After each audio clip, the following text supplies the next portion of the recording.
आज की वीडियो का हमारा टॉपिक है मांग की जो कीमत लोच है उसकी कौन सी सामान्य स्थितियां होती हैं। मांग की कीमत लोच की सामान्य 3 स्थितियां होती हैं। मांग की लोच इकाई के बराबर, मांग की लोच इकाई से अधिक और मांग की लोच इकाई से कम। Elasticity demand is equal to 1, elasticity demand of greater than 1 and elasticity demand of less than 1। सबसे पहला है इकाई के बराबर जो मांग की लोच है, यानी elasticity demand is equal to 1। O Y अक्ष पर प्राइस को कीमत को दर्शाया गया है वस्तु की, और ओ एक्स अक्ष पर क्वांटिटी यानी वस्तु की जो मांग है उसे दर्शाया गया है।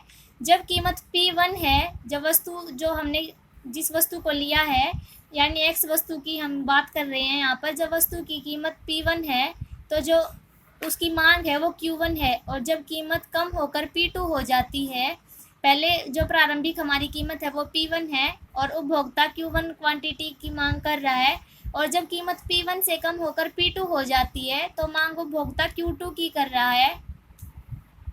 यानी कि जो जितना परिवर्तन कीमत में हो रहा है, जितना परिवर्तन कीमत कर रही है, कीमत उपभोक्ता जो परिवर्तन कर रहा है, कीमत में जो परिवर्तन हुआ है वो बिल्कुल समान है, और इस कीमत में परिवर्तन के कारण जितना उसकी मांग में परिवर्तन हुआ है वो भी समान है। यानी कि जितना परिवर्तन कीमत में हुआ है, वस्तु की जो मांग है उसमें भी उसके बराबर का परिवर्तन हुआ है। इस स्थिति में जब डायग्राम इस स्थिति में होता है कि जो प्राइस है और डिमांड है, उसकी क्वांटिटी है, उनमें दोनों में एक जैसा अंतर आता है, एक जैसा परिवर्तन होता है, तो जो मांग की लोच है वो इकाई के बराबर होती है। Elasticity demand is equal to 1 होता है।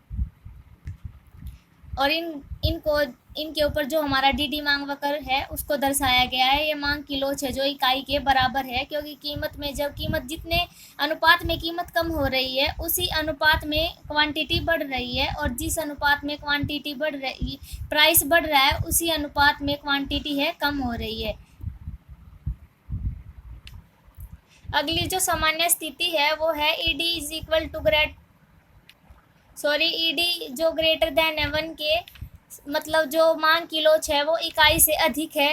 ओ वाई अक्ष पर प्राइस को यानी कीमत को दर्शाया गया है, और ओ एक्स अक्ष पर क्वांटिटी यानी जो वस्तु की मांग है उसकी मात्रा है उसको दर्शाया गया है। जब कीमत हमारी P1 है तो जो मांग है वो Q1 हो रही है, और जब कीमत कम होकर P2 हो जाती है तो मांग जो क्वांटिटी है वो बढ़कर Q2 हो जाती है। इसमें दर्शाया गया है कि जब P और P1 से कीमत P2 होती है, यानी जो कीमत में चेंज हुआ है उसके अनुपात में जो उसकी मात्रा में जो परिवर्तन हुआ है वो अधिक है, यानी कीमत में जो परिवर्तन हुआ है वो कम है, और उसी के अनुपात में जो मात्रा में चेंज हुआ है वो अधिक है। P1 और P2 के बीच का जो गैप है वो Q1 और Q2 से अधिक है। इसका मतलब ये जो स्थिति है ये दर्शाती है कि जो मांग की लोच है हमारी वो इकाई से अधिक है, क्योंकि जब P1 से P2 जो कीमत में कमी हुई है उसकी अपेक्षा Q1 से Q2 में जो वृद्धि हुई है वो अधिक है। Q1 से Q2 की जो वृद्धि है वो प्राइस की जो घटने की दर थी उससे अधिक है। इस स्थिति में ये जो डायग्राम है इसकी स्थिति में जो हमारी मांग की लोच होगी वो इकाई से अधिक होगी। अगली स्थिति है जो मांग की लोच है वो इकाई से कम, यानी जो मांग की लोच है वो इकाई से कम होगी। ओ वाई अक्ष पर प्राइस को यानी कीमत को दर्शाया गया है, और ओ एक्स अक्ष पर क्वांटिटी यानी जो वस्तु की मांग है उसे दर्शाया गया है। जब कीमत P1 है तो उपभोक्ता जो मांग कर रहा है वो Q1 है, और जब कीमत कम होकर P2 हो जाती है तो जो क्वांटिटी की खरीदी गई मात्रा है वह Q2 हो जाती है। मतलब जो कीमत में परिवर्तन हुआ है, यानी कीमत जिस अनुपात में कम हुई है उस अनुपात में जो मांग है उसमें वह उसी अनुपात में वृद्धि नहीं हुई है, क्योंकि कीमत में जो चेंज हुआ है वो अधिक है। उसकी जो अपेक्षा उसकी तुलना में जो कीमत में कमी होने के कारण मांग में जो वृद्धि हुई है वो कम है। जितना गैप P1 और P2 के बीच है उतना उससे कम गैप Q1 और Q2 के बीच है। यानी जब कीमत में जो परिवर्तन होता है उसके अनुपात में परिवर्तन नहीं हुआ है, उससे कम अनुपात में मांग में परिवर्तन हुआ है। इस स्थिति में जो मांग की लोच होगी वो इकाई से कम होगी। P1 है और P2 है, इनके बीच का जो गैप है वो आप देख सकते हैं Q1 और Q2 के गैप से अधिक है, यानी जो मांगी गई मात्रा है मांग है उसकी जो मात्रा है कीमत के तुलना में कम वृद्धि हुई है उसमें, और जो प्राइस है वो मांग की जो हमने क्वांटिटी खरीद रहा है उपभोक्ता मांग की जो उसकी तुलना में अधिक कम हुआ है। प्राइस में अधिक चेंज हुआ है, जिसकी वजह से जो मांग है उसमें कम चेंज हुआ है। डी है हमारा मांग वक्र है, जो मांग की लोच है वो इकाई के से कम है। मांग की जो कीमत लोच है उसे माप उसका कैसे होगा? मांग की कीमत लोच के माप से ज्ञात होता है कि इकाई जो मांग है वो इकाई है, इकाई से अधिक है या इकाई से कम लोचदार है। मांग की लोच को मापने की कई विधियां होती हैं। मांग की लोच को माप कैसे होगा? उससे हम ये ज्ञात कर सकते हैं कि जो मांग है वो इकाई है यानी इकाई के बराबर है, या इकाई से अधिक या इकाई से कम है। जो मांग की जो लोच है उसे मापने की कई विधियां होती हैं। सबसे पहली विधि है कुल व्यय विधि। कुल व्यय विधि द्वारा हम जो मांग की लोच है, कीमत लोच, उसे कैसे माप सकते हैं? कुल व्यय विधि के अनुसार मांग की कीमत लोच को मापने के लिए है अनुमान करना चाहिए कि किसी वस्तु की कीमत में परिवर्तन पर कुल व्यय में कितना परिवर्तन हुआ है।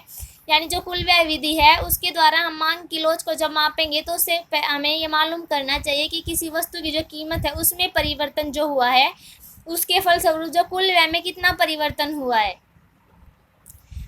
तालिका दी गई है, ये तालिका में कीमत को, पहले कीमत है जो अगले में है जो खरीदी गई मात्रा यानी क्वांटिटी को दर्शा रहा है, और ये है जो कुल व्यय को दर्शा रहा है। कुल व्यय हमारा कितना हुआ है, ये कुल व्यय में परिवर्तन को दर्शा रहा है कि भाई कुल व्यय में जो ये जो कीमत में चेंज हुआ है उसके परिणाम स्वरूप, उसके फल स्वरूप जो कुल व्यय है उसमें कितना चेंज हुआ है।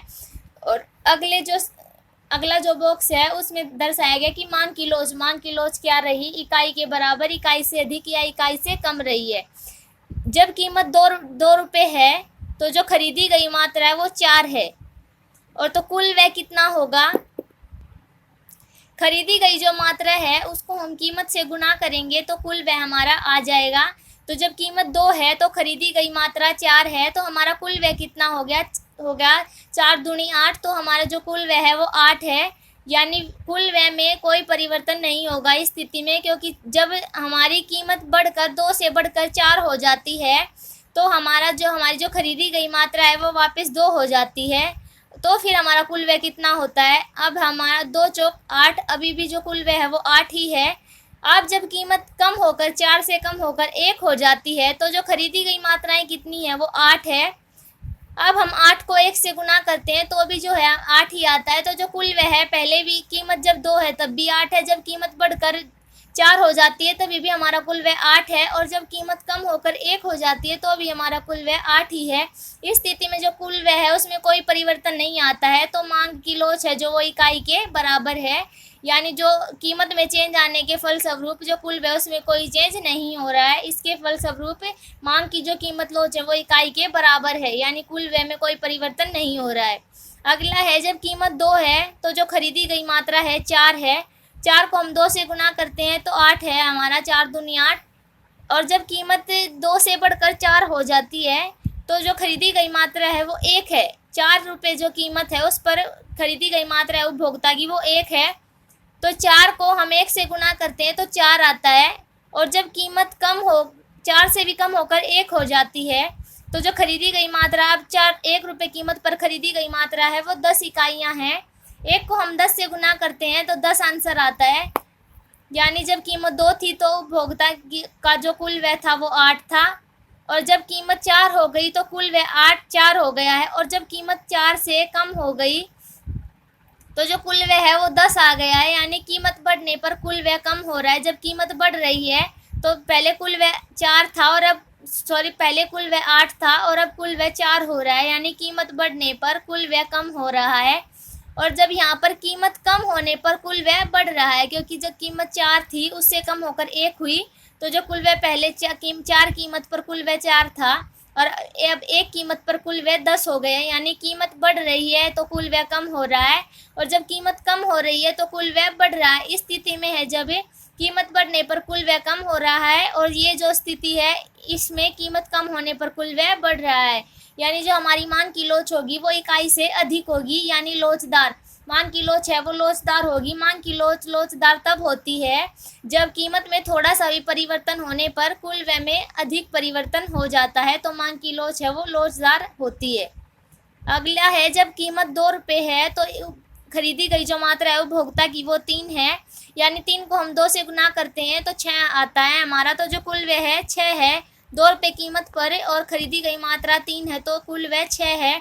और जब कीमत 2 से बढ़कर 4 हो जाती है तो उपभोक्ता की जो खरीदी गई मात्रा है वो 2 है, 2 को 4 से गुना करने पर 8 हमें मिलता है, यानी कुल व्यय हमारा 8 है 4 रुपये कीमत पर। जब कीमत 4 से कम होकर 1 हो जाती है तो जो कुल व्यय है हमारा 4, खरीदी गई जो हमारी मात्रा है वो 4 है, एक जो हमारी रुपये कीमत है उस पर हमारी खरीदी गई मात्रा 4 है, 4 को 1 से गुना करते हैं तो जो हमारा कुल व्यय है वो 4 ही हमें प्राप्त होगा। यानी कीमत बढ़ रही है तो कुल व्यय बढ़ रहा है और कीमत कम हो रही है तो कुल व्यय कम हो रहा है।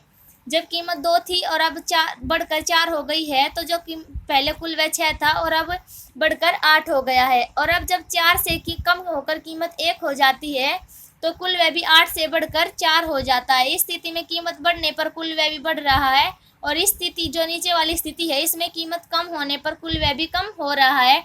जो मांग की लोच है वो इकाई से कम होगी, इसे हम बेलोचदार स्थिति कहते हैं। ये 3 स्थितियां मांग की कीमत लोच की सामान्य स्थितियां थी। मांग की लोच इकाई के बराबर, मांग की लोच इकाई से अधिक और मांग की लोच है जो इकाई से कम। जो मांग की लोच है वो इकाई के बराबर कब होती है? जब जो कीमत में परिवर्तन हुआ है कुल व्यय पर उसका कोई प्रभाव नहीं पड़ता है, जो कि पहली स्थिति में दर्शाया गया है। कीमत अगर अधिक होती है तो भी कुल व्यय स्थिर रहता है और कीमत जब कम हो जाती है तो भी कुल व्यय स्थिर रहता है, यानी कीमत में परिवर्तन का जो कुल व्यय उस पर कोई प्रभाव नहीं पड़ता है। तो मांग की लोच इकाई के बराबर होगी। और जब मांग की लोच इकाई से अधिक होती है तो मांग की लोच इकाई से अधिक उस स्थिति में होती है जब कीमत में परिवर्तन होने पर कुल व्यय में उसकी विपरीत दिशा में परिवर्तन होता है, यानी कि जब अगर कीमत बढ़ती है तो कुल व्यय कम हो जाता है, अगर कीमत कम होती है तो कुल व्यय बढ़ जाता है। यानी कीमत और कुल व्यय में जो नेगेटिव रिलेशनशिप होता है, अगर तो जो इकाई है मांग की लोच उससे अधिक होगी, इकाई से अधिक मांग लोच हमारी पाई जाती है। जैसे हम दूसरी स्थिति में देख सकते हैं, जब कीमत बढ़ रही है तो कुल व्यय 8 से 4 होकर कम हो जाता है और जब कीमत 4 से 1 होकर कम हो रही है तो कुल व्यय बढ़ रहा है, यानी कीमत बढ़ने पर कुल व्यय कम हो रहा है और कीमत कम होने पर कुल व्यय बढ़ रहा है। इस स्थिति में हमारी जो मांग की लोच होगी वो इकाई से अधिक होगी। तीसरा है, जब कीमत बढ़ रही है तो कुल व्यय बढ़ रहा है और जब कीमत कम हो रही है तो कुल व्यय भी कम हो रहा है। इस स्थिति में जो मांग की लोच होगी वो इकाई से कम होगी। ये मांग की लोच कीमत लोच की 3 स्थितियां थी। आज की वीडियो में बस इतना ही, मिलते हैं नेक्स्ट वीडियो में नेक्स्ट टॉपिक के साथ।